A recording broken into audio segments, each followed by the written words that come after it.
গোপালগঞ্জ ৩ আসন কোটালীপাড়া ও টুঙ্গিপাড়া উপজেলার বিভিন্ন পূজা মণ্ডপ পরিদর্শন করে ধানের শীষে ভোট চায় স্বেচ্ছাসেবক দলের কেন্দ্রীয় সভাপতি এস.এম. জিলানী।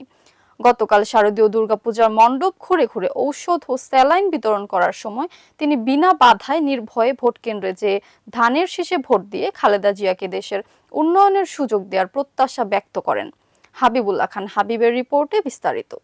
গোপালগঞ্জ ৩ আসনের কোটালীপাড়া ও টুঙ্গিপাড়া উপজেলার বিভিন্ন পূজা মণ্ডপ পরিদর্শন করেছেন স্বেচ্ছাসেবক দলের কেন্দ্রীয় সভাপতি এস.এম. জিলানী। গতকাল শারদীয় দুর্গাপূজার মণ্ডপ ঘুরে ঘুরে ওষুধ ও স্যালাইন বিতরণ করেন তিনি। এ সময় টুঙ্গিপাড়া উপজেলা বিএনপির সভাপতি সালাউদ্দিন মোল্লা, সাধারণ সম্পাদক বাবু, সাংগঠনিক সম্পাদক মুক্তার হোসেন মোল্লা, পৌর বিএনপির সভাপতি ইমদাদ মোল্লা, যুবদলের সদস্য সচিব মোহাম্মদ আমিনুল ইসলাম, ছাত্র দলের সভাপতি ইসমাইল খান, স্বেচ্ছাসেবক দলের সভাপতি মোহাম্মদ জসিম উদ্দিন সহ উপজেলা বিএনপি ও অঙ্গ সংগঠনের নেতাকর্মীরা উপস্থিত ছিলেন। স্মৃতি নিয়ে আমরা এখানে এসেছি। ধর্মের সবথেকে বড় মহা উৎসব এটা।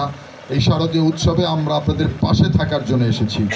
ফেব্রুয়ারি মাসের প্রথমার্ধে হয়তো বাংলাদেশের যে জাতীয় সংসদ নির্বাচন অনুষ্ঠিত হবে, আপনারা বিনা বাধায় নির্ভয়ে আপনারা ভোট কেন্দ্রে যাবেন, ভোট দিবেন, যাকে খুশি তাকে দেবেন। আপনি রাষ্ট্রের মালিক, আপনি হচ্ছেন রাষ্ট্রের মালিক। আমাদেরকে যদি ভালো লাগে আমাদেরকে দিবেন। আমরা আশা করি, প্রত্যাশা করি যে একবার আমাদেরকে সুযোগ দেন, একবার ধানের শীষকে সুযোগ দেন, একবার খালেদা জিয়াকে সুযোগ দেন।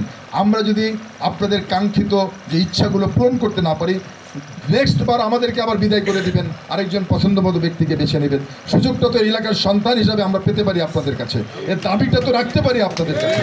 আপনাদের পাশে থেকে আপনাদের সাহায্য নিয়ে আপনাদের উন্নয়ন, এলাকার উন্নয়ন, সমাজের উন্নয়নের জন্য কাজ করতে চাই।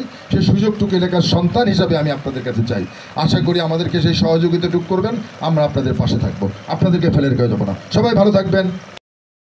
রিপোর্ট করেছেন গোপালগঞ্জ প্রতিনিধি হাবিবুল্লাহ খান হাবিব, NN টিভি।